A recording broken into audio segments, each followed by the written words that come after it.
Muy buenas tardes a todos, a todas. En el marco del Diplomado en Derechos Humanos en el Poder Judicial de la Federación, el Instituto de la Judicatura Federal y la Universidad Iberoamericana le dan la más cordial bienvenida al doctor Antonio Salcedo Flores. El tema que hoy nos ocupa, el derecho humano al debido proceso. Acerca del ponente. Antonio Salcedo Flores obtuvo los grados de maestro y doctor en Derecho, distinguido con mención honorífica y cum laude por la Universidad Panamericana. Es titular de las unidades de enseñanza-aprendizaje, obligaciones civiles, contratos, derecho de familia, derecho del trabajo, teoría general del proceso 1 y 2, derecho procesal penal y pruebas en materia penal, en la Universidad Autónoma Metropolitana. Fue miembro fundador del bufete jurídico de la UAM, donde se desempeñó como jefe de las secciones penal y familiar y coordinador general. Es autor de diversos artículos científicos, de divulgación y de doctrina, publicados por las Universidades Autónomas de Zacatecas y Metropolitana.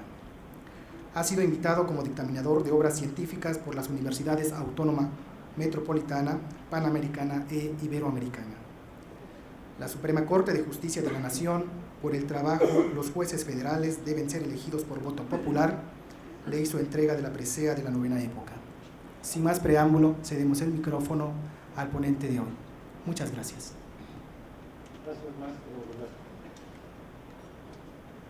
Gracias, maestro Velasco. Buenas tardes.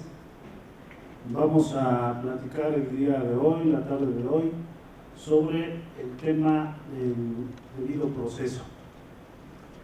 ¿Qué es el proceso? ¿Por qué debido?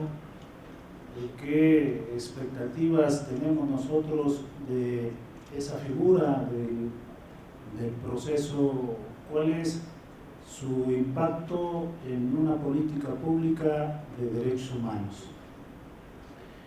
Vamos a ver qué dice la Constitución Política de los Estados Unidos Mexicanos sobre el debido proceso, qué dice la doctrina mexicana, qué dice la doctrina italiana, qué dice la Declaración Universal de Derechos Humanos, qué dice el Pacto de Deberes y Derechos Políticos y Sociales, qué dice la jurisprudencia de la Suprema Corte de Justicia de la Nación Mexicana y qué dice la jurisprudencia internacional. Hay criterios que han emitido los tribunales americanos, los tribunales penales, los tribunales internacionales, y yo creo que el más accesible y el más adecuado para el tema es la jurisprudencia del tribunal que juzgó los delitos de la antigua Yugoslavia, el Tribunal Penal para los delitos cometidos en la antigua Yugoslavia. Emite una serie de resoluciones donde nosotros, si estamos interesados en saber qué es el debido proceso visto desde los campos entre naciones, de estos tribunales que son conformados en los últimos años, que son conformados en las últimas décadas y que se les encargan funciones muy delicadas y traen a los mejores juristas del mundo para que trabajen esas condiciones. Entonces, ¿este está apagado? Bien, entonces tenemos nosotros que es confiable la jurisprudencia que emiten esos órganos jurisdiccionales y hay un apartado en el compendio que dice: esto es el debido proceso. El debido proceso lo vemos nosotros como una serie de actos que van desde una acusación, desde una demanda, desde un reclamo hasta una sentencia y la ejecución de esa sentencia. Pero también el debido proceso se ve como una disposición, como una excelencia. Quizá no debiera llevarlo de debido, pero cuando nosotros procesamos un litigio, cuando nosotros desarrollamos un procedimiento que va a resolver un litigio y emitimos una sentencia, se presta a que simulemos estar haciendo las cosas apropiadamente, a que nosotros respetemos el tiempo, respetemos el rito procesal, hagamos una diligencia, la llevemos a cabo, la certifiquemos y en realidad no estamos cumpliendo con el objetivo que nos está marcando el derecho. Si yo le doy a alguien 15 minutos para que estudie su proceso, su expediente, y su expediente es de 2000 hojas, que es imposible que lea siquiera en una semana, y yo se lo doy a leer en 15 minutos y luego certifico que le di oportunidad de que se enterara del caso y respondiera el cargo, eso nadie diría que está cumpliendo con la expectativa del derecho, porque es imposible leer y luego imposible preparar la defensa y luego verter los argumentos que se esperan de uno. Ahí hay una simulación en el procedimiento y sin embargo se certifica, se incorpora al expediente, se hacen los ritos que requiere la formalidad del acto y se dice que se cumplió, cuando en la realidad eso dejó mucho espacio, quedó muy lejos de dar oportunidad de defensa. Entonces, nosotros el día de hoy vamos a ver qué es el debido proceso. ¿Por qué se le puso debido proceso cuando con que diga proceso? Eso es, tú vas a hacer un proceso y luego dicen, pero no simules que haces el proceso, deberás llevar a cabo un proceso debidamente.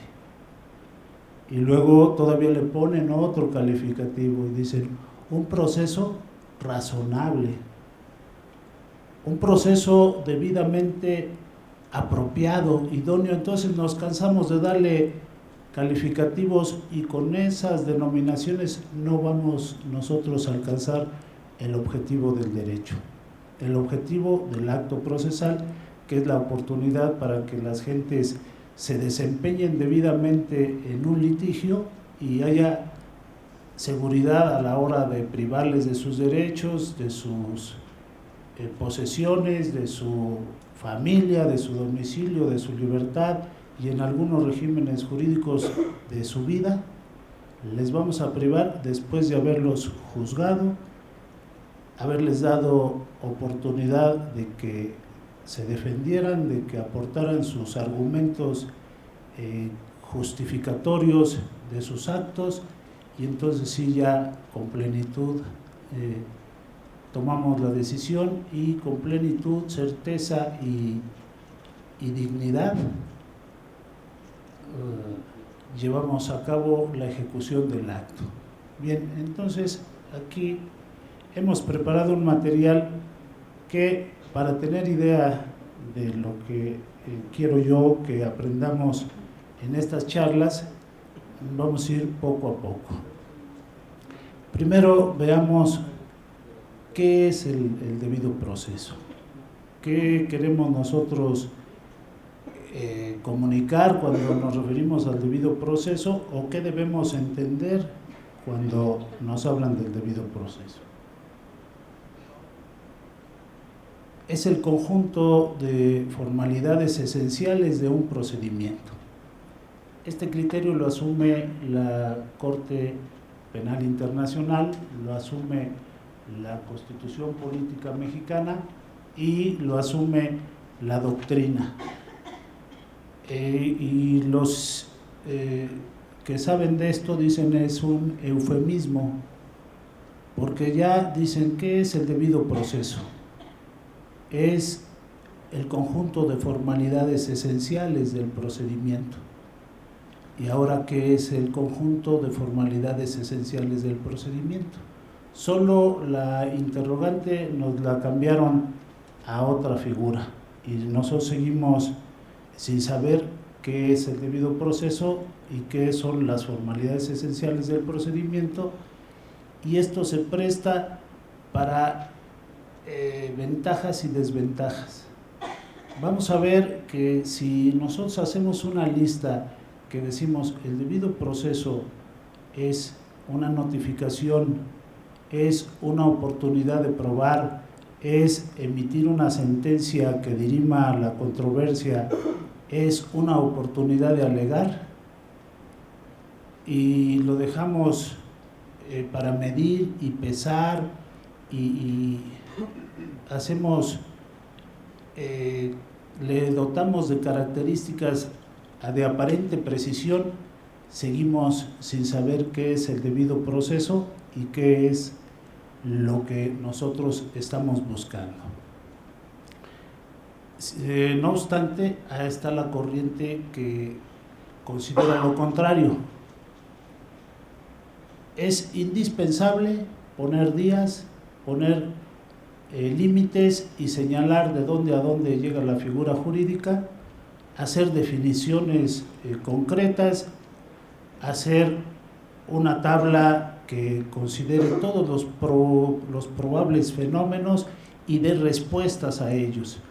Esos son los glosadores, ese es el Código Napoleón, ese es un positivismo radical.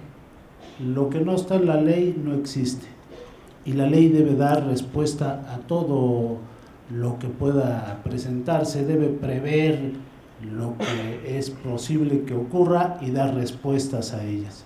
Ese es un positivismo radical, y la corriente contraria dice, dame una idea de lo que es la figura, y que ya los operadores del derecho la manejen a como más equitativamente puedan, a como mejor la puedan aprovechar, como mejores resultados puedan obtener. No me des definiciones, no me des límites, no me des relaciones, solamente inspírame, dame una sugerencia de lo que es la figura que quieres y con eso nosotros operamos.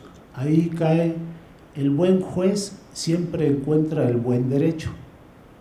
Un juez deficiente, un secretario de acuerdos deficiente, por maravillas que le demos, va a dejar siempre que desear. Entonces ahí tendríamos nosotros esas dos posiciones que se dan en la teoría de los derechos humanos, que se dan en la teoría del proceso, que se dan en la teoría del delito y se dan en el mundo. Quizá en derecho las dos corrientes sería el materialismo y el idealismo, o el jus positivismo frente al jus naturalismo. Y ahorita en España y en Alemania se maneja un neo o pospositivismo.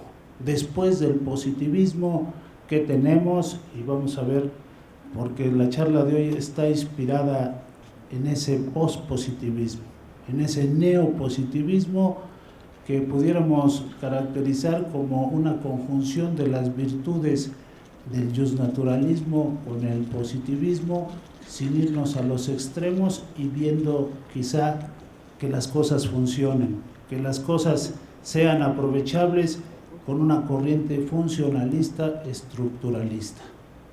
Bien.